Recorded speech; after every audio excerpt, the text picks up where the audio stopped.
Olá, eu sou Everson Corrêa, bem-vindo ao Senta Pua, seu podcast para acelerar as suas vendas.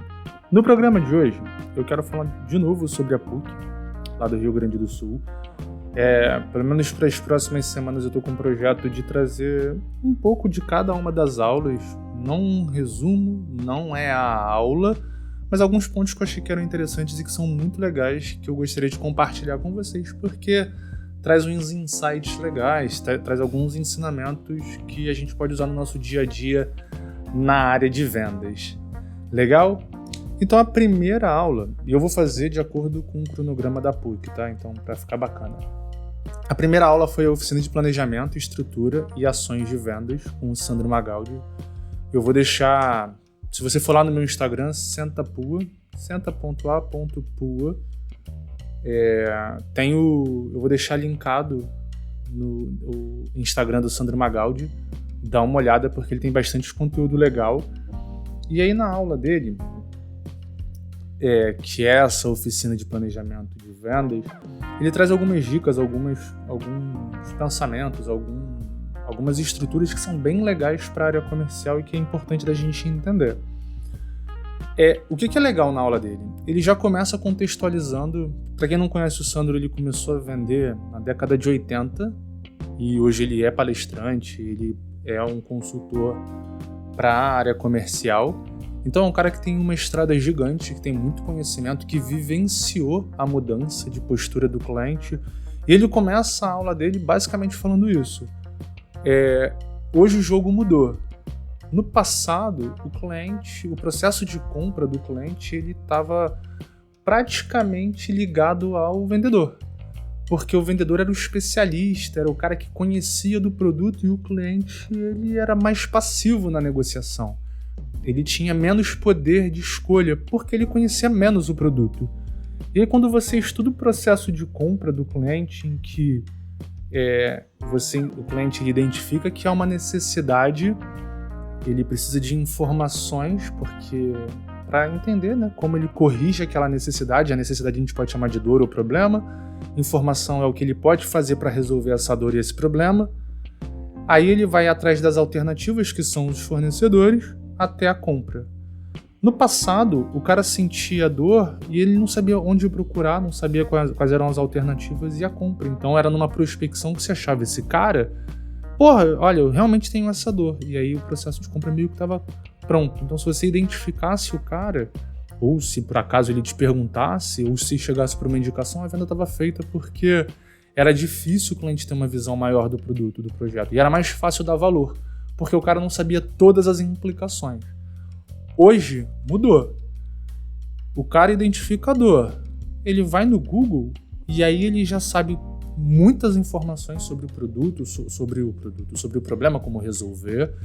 Ele consegue achar várias alternativas por escala de preço, por atendimento, enfim, e até a decisão da compra.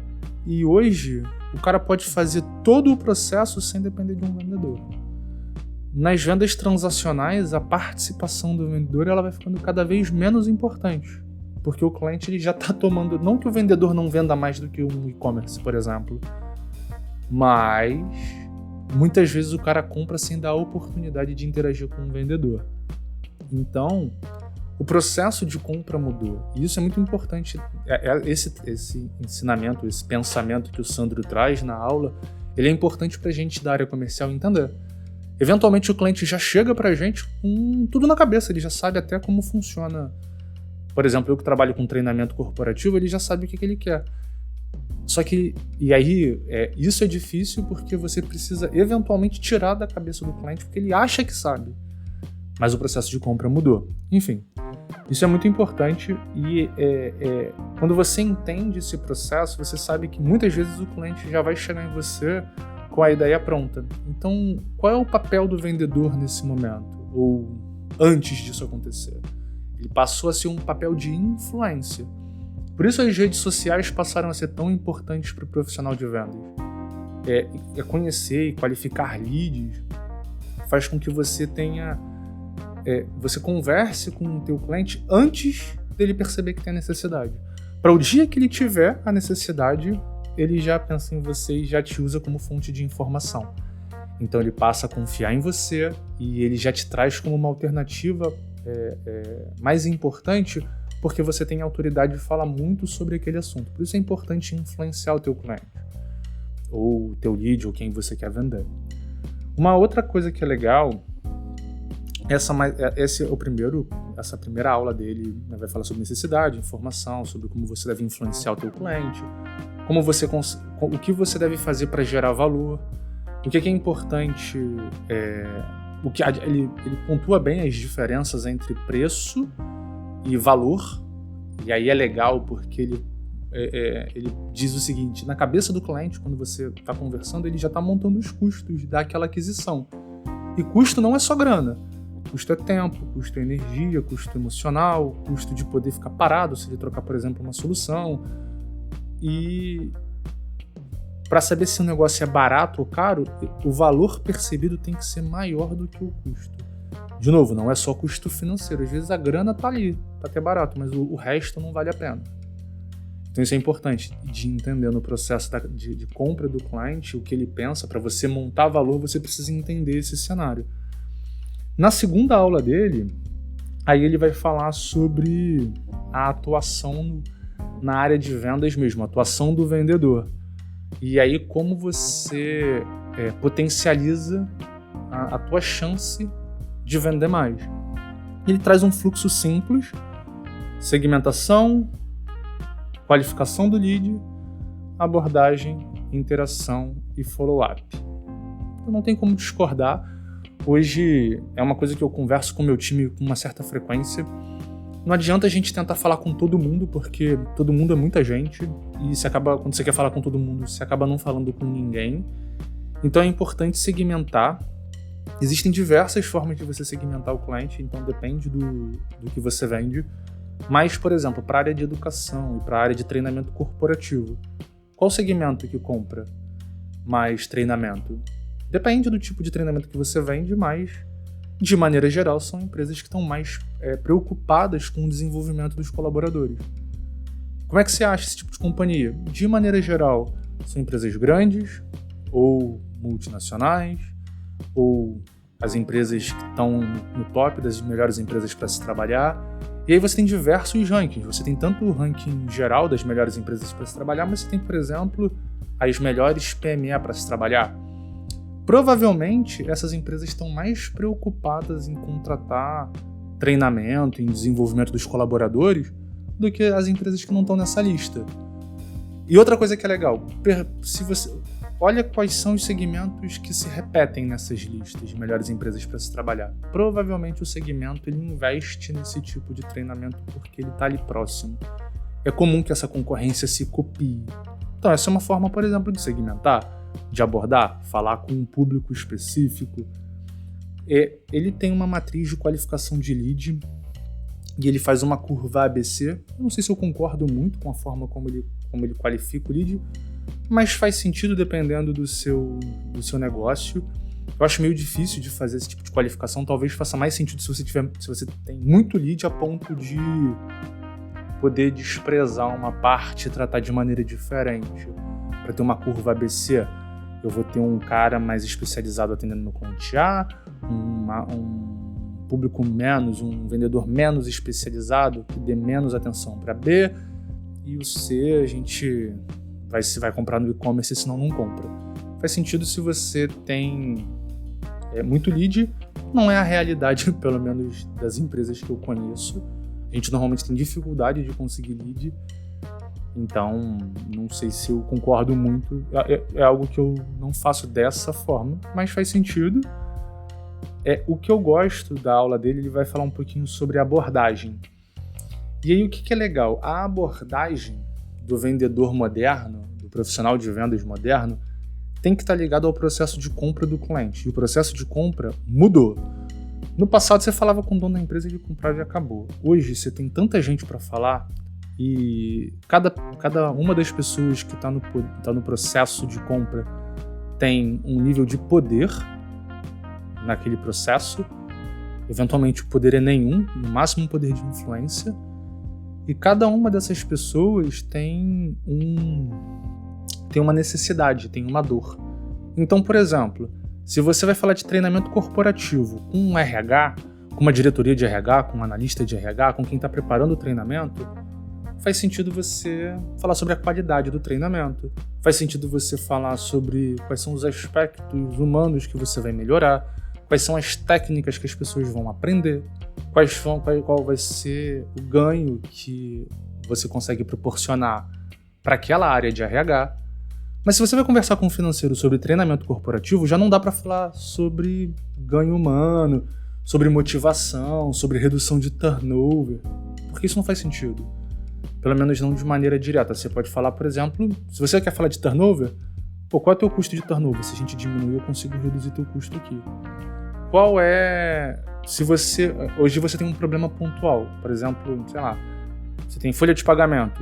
Se você fizer um treinamento de Excel, por exemplo, para o teu time, a gente reduz em 10% os erros. Se a gente reduz 10% os erros, isso pode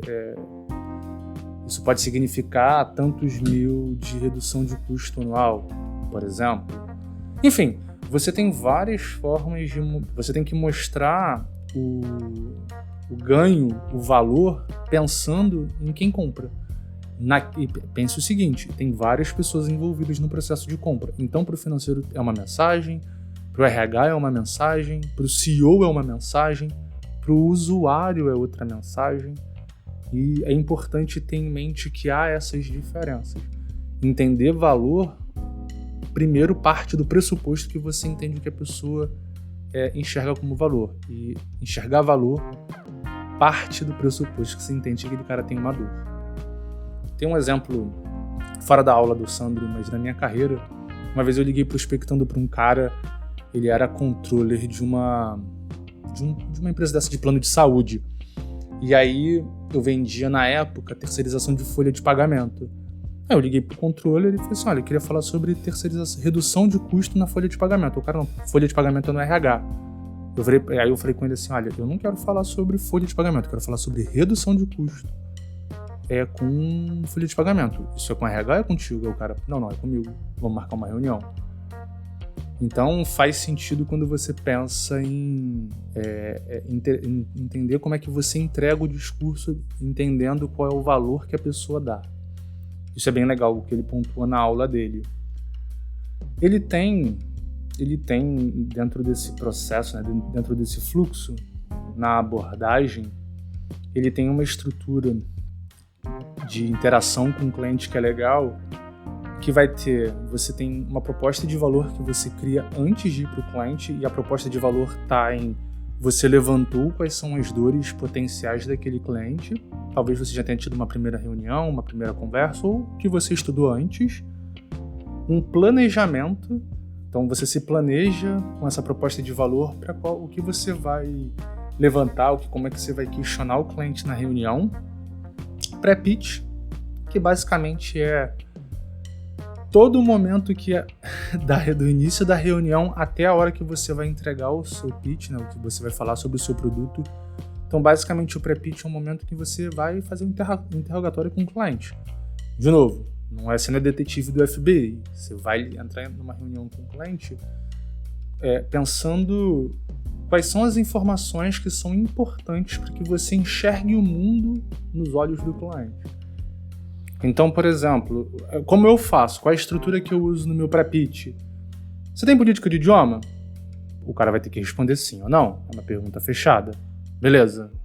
Sim, tenho. Como é a tua política de idiomas? Pronto, já é uma pergunta aberta que ele vai começar a explorar como é a política. Eu treino tantos funcionários, eu faço dessa forma. Legal. Por que a tua política de idiomas é assim? Agora ele vai me dar os motivos que fazem com que a empresa tenha escolhido aquele caminho. E qual é o resultado? Como é que vocês pensam que funciona a política hoje? O que vocês têm de resultado no final? Agora eu consigo saber o que ele acha do fornecedor atual, quais são as dores que ele tem por ter escolhido essa política, ou não tem, se ele está satisfeito. Enfim, essa investigação vai moldando o que eu vou entregar no meu pitch no final. E aí é a hora que eu vou falar dos meus produtos, a hora que eu vou falar de novo, eu tenho 200 produtos, eu vou falar do produto que atende exatamente a dor daquele cliente. Então o meu pitch ele está sempre voltado para entregar o discurso exatamente ligado à dor do cliente. Por isso que estudar proposta de valor, se planejar e fazer muita pergunta ajuda na hora de falar com o cliente e entregar o pitch de vendas. E aí depois das reuniões é follow-up, normal.